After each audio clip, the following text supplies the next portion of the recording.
আসসালামু আলাইকুম। আমি শামীম আহমেদ বলছিলাম সিএমআরটি থেকে।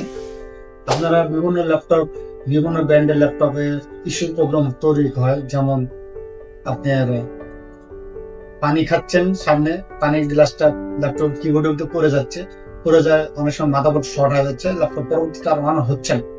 সেক্ষেত্রে কি করণীয়? আপনি লগে লগে পাওয়ারটা অফ করবেন, এটা অন আর করবেন না। সেক্ষেত্রে আপনার মাদারবোর্ডটা ঠিক করা পসিবল হয়ে থাকে। আর এটা যদি অন অবস্থা থাকে, তাহলে মাদারবোর্ডের ভিতরে আপনার যদি পানি যায়ও থাকে, ল্যাপটপ অন থাকলে পরে আপনার মাদারবোর্ডটা কোনোভাবে রিপেয়ার করা যায় না। আর দ্বিতীয় হলো, আপনারা ল্যাপটপ বেজের সমস্যা হচ্ছে, মানে সাইড থেকে ল্যাপটপের বেজ ছেড়ে দেয়, লকের কারণে টেম্পার চলে যাইতেছে, প্লাস আপনার ডিসপ্লে প্রবলেম হচ্ছে, প্লাস আপনার চার্জিংটা খুবই তাড়াতাড়ি চার্জ শেষ হয়ে যাচ্ছে। সেক্ষেত্রে দুটো ইস্যু তৈরি হয়, একটা হলো চার্জিং আইসির কারণে হয়, দ্বিতীয় হলো অরিজিনাল চার্জার যদি আপনি ইউজ করে থাকেন তাহলে আপনার খুবই ভালো হবে।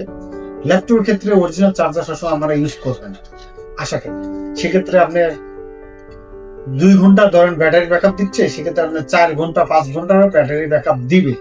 সেক্ষেত্রে আরো একটা টিপস আছে, আপনি 100% চার্জ যখন হবে ওই সময় আপনার চার্জিং কেবল, যেটা আমরা বলি যে চার্জার কেবল, এরকম ধরনের চার্জার কেবল, এটা প্লাগ ইনটা থেকে ডিসেবল করে ফেলা যাবে।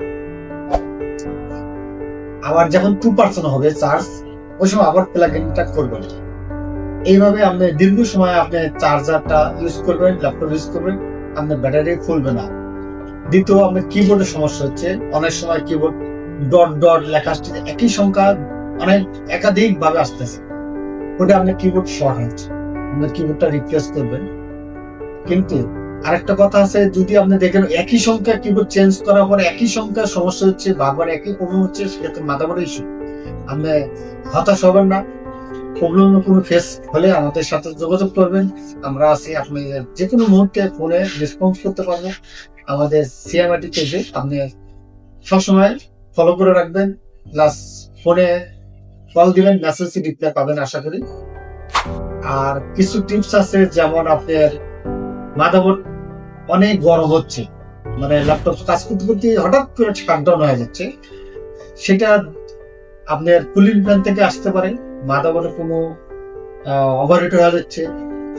সেক্ষেত্রে আপনি কুলিং ফ্যানটা সার্ভিসিং করলে আপনি আশা করি এটা সুন্দরভাবে আপনি স্মুথলি ভাবে সার্ভিস করতে পারবেন, ইউজ করতে পারবেন। কিন্তু আপনার বাসা বাড়িতে আপনারা ল্যাপটপ ইউজ করতেছেন, কিন্তু গরম হচ্ছে, কেন হচ্ছে এটা আপনারা বুঝতেছেন না। আমাদের সাথে যোগাযোগ করবেন, আমরা আপনাকে সুন্দরভাবে টিপস দেবো। ল্যাপটপটা গরম হওয়ার অর্থই হলো, বাসা বাড়িতে আমরা অনেক সময় বিছনায় নিয়ে কাজ করি। দেখেন এই সাইডে আমাদের কুলিং ফ্যান আছে, এই সাইডে কুলিং ফ্যান আছে, ওকে বাতাসটা কোন দিক দিয়ে বের হবে? যদি আপনি বিছনায় নিয়ে কাজ করেন, শক্ত জায়গা না নিয়ে লেবারে আপনার ল্যাপটপটা গরম হবে। বিছনার উপর নিয়ে কোনো সময় কাজ করবেন না, বালিশের উপর নিয়ে কাজ করবেন না। হ্যাঁ, আপনি যদি বিছনায় নিয়ে কাজ করেন, সেক্ষেত্রে আমাদের কাছে এক ধরনের ফ্যান আছে, ওই ফ্যান ব্যবহার করবেন। আপনি সুন্দরভাবে বাতাসটা সাইড থেকে বের হবে, আপনার ল্যাপটপ ইউজ করতে পারবেন।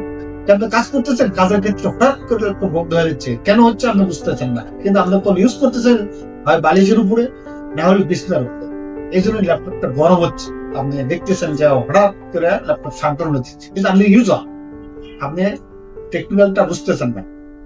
কিন্তু সাবধান, আপনার কোনো সময় ল্যাপটপ বিছনার উপর নিয়ে কাজ করবেন না, প্লাস বালিশের উপর নিয়ে কাজ করবেন না, সবসময় শক্ত জায়গা নিয়ে কাজ করবেন, টেবিল উপর নিয়ে কাজ করবেন।